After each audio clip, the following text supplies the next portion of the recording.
When you decide to be a homesteader, you always want to make sure that everything you do is organic. One of the most important elements is gathering or harvesting rainwater. Without water, we would never survive and wouldn't be able to do anything, right?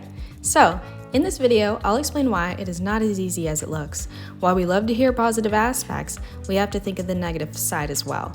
No matter how much we keep our environment free from pollution, what goes up comes down to us.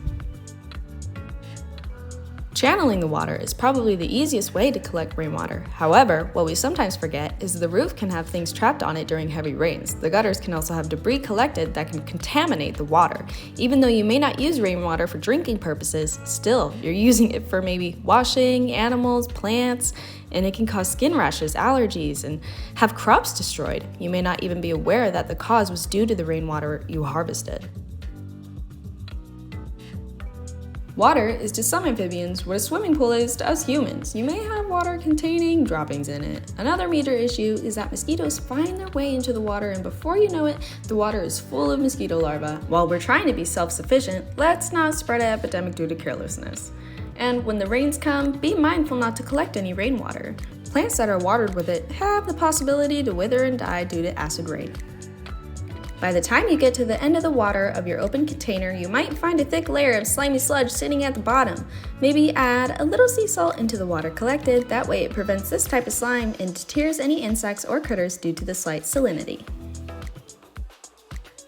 Sometimes, in your excitement to start on a new project, you may have to encounter some errors. Using PVC pipes that you already have in stock and chains to control the flow of the water, you might forget to check for any cracks in the pipes. When this happens, then the amount of water that is supposed to flow through goes out and hits the ground. The worst part is the rainwater splashes all over the place from the cracked pipes, making a mess of things.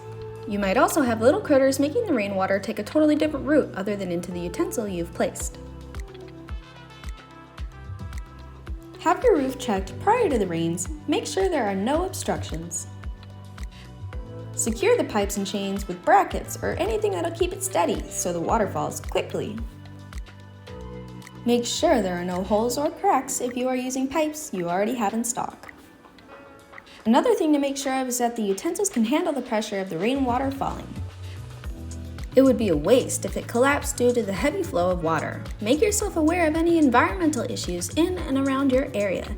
If you know that you will have acid rain and polluted rain clouds, then don't harvest during that period. It is imperative that you check thoroughly prior to starting to harvest rainwater. We are not totally in control of climates, and therefore I strongly advise exercising caution. Sometimes the things we assume are easy to do can lead to unpleasant situations.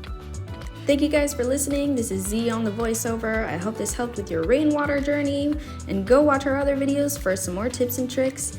And a huge thank you to our resource, selfsufficientprojects.com.